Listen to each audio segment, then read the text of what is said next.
So mga tol, alam na nga po ng lahat kung gaano kakumpiyansa ang ating kababayan na si Unified IBF at WBA Super Bantamweight World Champion Marlon Tapales na makaka-upset sa bigating laban niya kay The Monster Unified WBO at WBC Super Bantamweight World Champion Japanese na Oya Inoue ngayong darating na December 26 sa Tokyo, Japan. At dahil dyan mga tol, tiwala nga din po si Sean Gibbons na mananalo si Tapales. Sana daw maipakita ni Tapales ang pagiging matibay nito. At kung sakaling manalo daw si Tapales, una daw nilang pipiliin na makipag-rematch kay Inoue.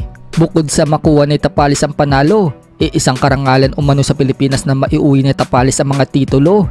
Dahil siya palang ang kauna-unang undisputed na Pinoy boxer kung sakali, bagay na hindi umano nagawa ng ating pambansang kamao 8 Division World Champion Manny Pacquiao. Samantala, alam na nga po ng karamihan na nanood ng media workout ni Tapales ang tatay ni Inoue na si Shingo Inoue at manager ni Inoue na si Hideyoki Owashi. At dahil dyan mga tol, nagbigay ng komento ang tatay ni Inoue sa nakita niya sa galaw ni Tapales. Paliwanag ni Shingo, kailangan daw nila mag-ingat sa kaliwang uppercut na sinusundan ng right jab. Pati na din daw yung overlapan kapag umaatake si Tapales. Pero ganun pa man, hindi daw maisip ni Shingo Inoue na tatama si Tapales kay Inoue na mas malakas daw sa bawat aspeto. So nakikita nga po ni Shingo na hindi dapat katakutan si Tapales noong makita niya ito sa personal. Habang paliwanag naman ni Hideyoki Owashi ng manager ni Inoue, nakita daw niya ang bigat ng suntok ni Tapales. Pero pansin daw niya, hinihinaan daw ni Tapales ang bawat suntok nito sa punching bag. Pero aniya, mas nakakatakot pa daw kalaban si Pultong kaysa kay Tapales. Mukhang mas madali nga daw pong manknockout si Tapales o knockdown. So ganyan nga po maliitin ng team ni Inoue ang kababayan natin. Bukod nga din po sa team ni Inoue, pati din ang promoter ni former 3 Division World Champion General Casimero na si Masayoki Ito. Panig din kay Inoue. Lamang na lamang daw kasi si Inoue kay Tapales. Kumbaga, complete package daw itong si Inoue. Mahirap daw talunin si Inoue at napakabilis. Kaya ang tanong daw, kakayanin daw kaya ni Tapales ang pressure ni Inoue? Napabilib daw kasi si Masayoki Ito sa performance na ipinakita ni Inoue sa huling laban dito kay Pulton. Kaya para kay Ito mga tol, prediction niya, 4th rounds lang, knockout daw si Tapales. Pero pwede din daw magbago sa isang iglap ang laban dahil may punching power din daw itong si Tapales, katulad ng kanyang alaga na si General Casimero.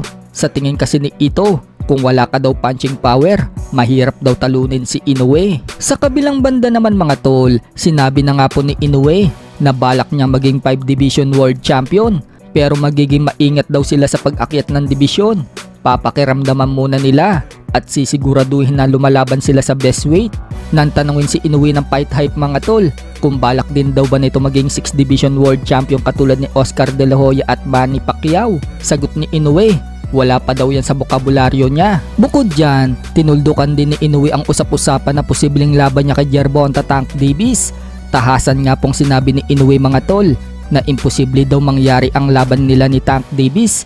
Isang hype lang daw yun ng mga boxing fans. So malinaw nga po sa sikat ng araw mga tol na ayaw akyatin ni Inoue si Tank Davis sa lightweight division. Sa ibang balita naman mga tol, sa isang bilyaran nga po, may isang malaking tao na nagpasuntok kay Manny Pacquiao. Tinesting neto kung gaano kalakas ang suntok ng 8 Division World Champion. Kaya naman, binagsakan ni Manny Pacquiao ng 3 beses sa braso ang taong yun.